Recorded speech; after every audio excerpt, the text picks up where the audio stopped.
They say it takes 21 days to build a habit, but 90 days to change your life. 3 months. That's all the glow-up gurus on TikTok say you need to go from a sub-5 invisible man to a slayer. They promise that if you just tape your mouth shut at night, chew on a piece of hard rubber, and rub expensive chemicals on your face, you'll suddenly develop the bone structure of a young Brad Pitt. I watched the videos. I read the forums. I saw the before and after photos that were clearly just a change in lighting and a better haircut.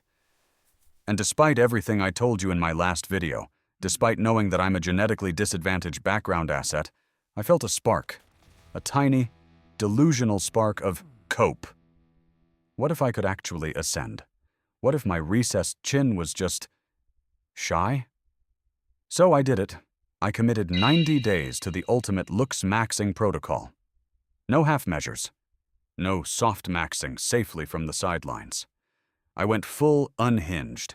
This is the day-by-day breakdown of a subhuman trying to rewrite his own source code. Day 1. The inventory of despair. Day 1 was about the basics. I stood in front of the mirror with a digital caliper and a protractor. No, I'm not joking. If you're going to fix a sinking ship, you have to know where the holes are. I measured my medial canthal distance. I checked my jaw angle. I evaluated my philtrum length like I was a forensic scientist examining a crime scene. The crime? My DNA. The verdict was the same as always. Negative canthal tilt, present, upper eyelid exposure. Way too much. Maxilla? Somewhere in the back of my skull, apparently. I went to the store and bought enough supplies to start a pharmacy. Retinol, vitamin C, hyaluronic acid, which sounds like something you'd use to melt a body in a bathtub, but apparently it makes your skin plump. I also bought mewing equipment and a gym membership I was terrified to use. Day 1 ended with me lying in bed with surgical tape over my mouth to force nasal breathing. I looked like a hostage in my own bedroom. My cat looked at me with genuine concern. "Don't worry, Mittens," I muffled through the tape. "In 90 days, I'm going to mog the entire neighborhood." Week 1. The Skincare Purge. By the end of the first week, I learned that glow up is a misleading term. It should be called the Great Peeling. My skin decided that instead of becoming radiant, it would simply depart my face in small, flaky chunks. This is what the gurus call purging. I called it looking like a leper. I was following a 12-step morning routine. I was waking up at 5 a.m. to dunk my face into a bowl of ice water. Why? Because a guy on YouTube with a jawline sharp enough to cut glass told me it reduces inflammation. All it really did was give me a localized heart attack and make me late for work. I also started mewing religiously. I spent every waking second pressing my tongue against the roof of my mouth so hard I started seeing stars. I was trying to move my entire facial structure with the power of my tongue. It's like trying to move a brick wall by pushing on it with a wet noodle. Every time I walked past a mirror, I checked for hunter eyes. I'd squint my eyes slightly to hide the prey energy. I looked less like a male model and more like I'd forgotten my glasses and was trying to read a menu 3 blocks away. Week 2. The Gymcel Awakening. Week 2 was the body maxing phase. I realized that if the face is a lost cause, I might as well build a frame that distracts people from it. I entered the gym, the Temple of Iron, or as I like to call it, the place where I get mogged by 16-year-olds.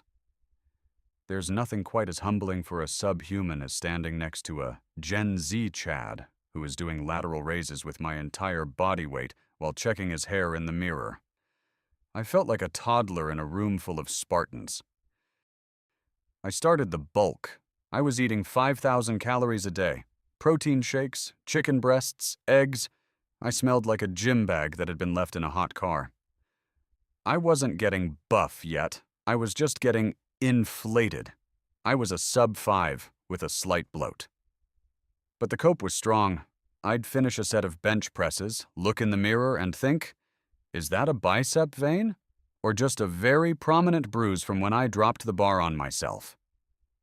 I was also ice veining. Don't ask.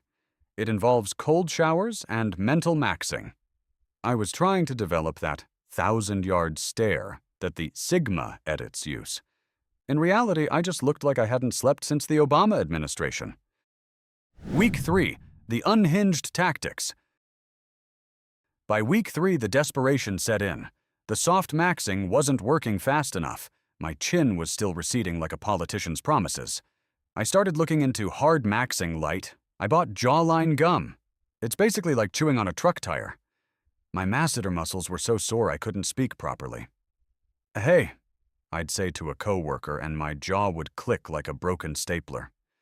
I also tried eyebrow maxing. I heard that thicker, lower eyebrows create a more masculine look.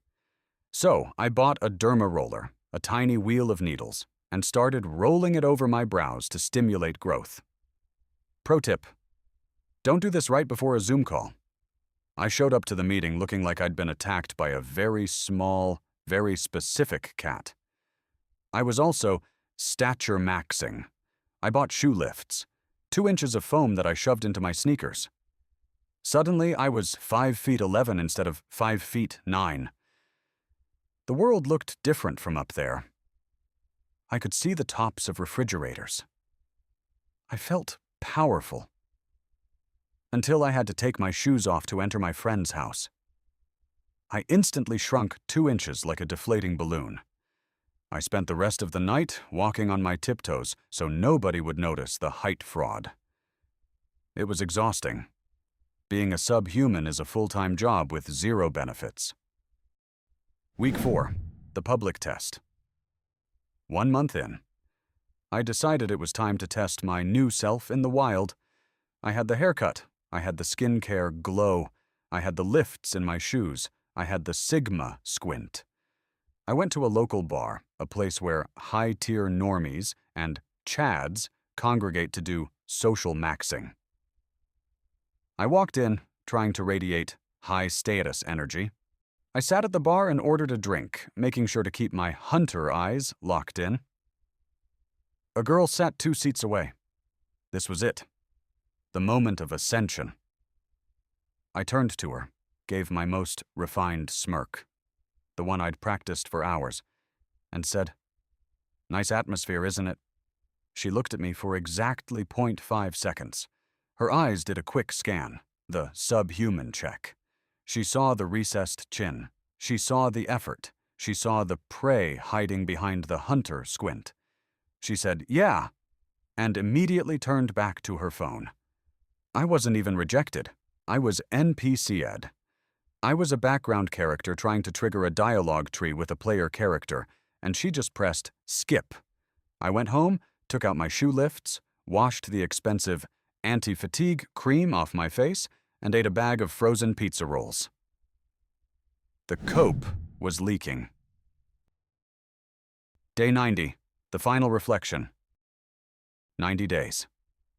The challenge is over. I've spent 3 months and roughly $800 on my face and body. I'm standing in front of the mirror now. What's the brutal truth? My skin looks better. I'll give it that.